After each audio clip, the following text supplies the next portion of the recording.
Mu bitaro bikuru bya Rwampara biherereye mu ntara ya Uturi iri mu burasirazuba bwa Repubulika Iharanira Demokarasi ya Kongo, habaye imvururu zikomeye. Abarwayi 6 barimo 3 byemejwe ko banduye Ebola baratoroka.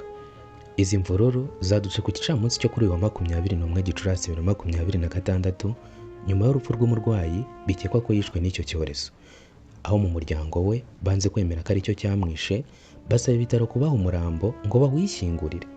Kubera ko bitemewe ko abaturage bishyingurira uwo bikekwa ko yari arwaye Ebola mu rwego rwo kwirinda ko yakwandura, ibitaro bya Rwampara byimye uyu murambo. Mu burakari bwinshi batangira kwangiza ibikoresho by'aho ngaho ibyo bitaro biherereye.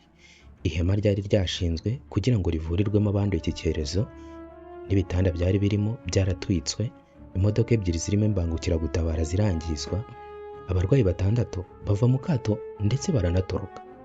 Mu rwego rwo kwirinda kugirirwa nabi, abakozi muri ibyo bitaro n'abo mu miryango ibafasha kwitwa ku barwayi ba Ebola bahungiye ku basirikare kugira ngo babarindire umutekano. Abapolisi basigara bagarura ituze.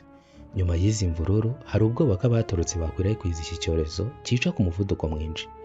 Umurwayi wa mbere wishwe na Ebola yo mu bwoko bwa Bundigo ni wo mu mujyi wa Bunaya muri Otori.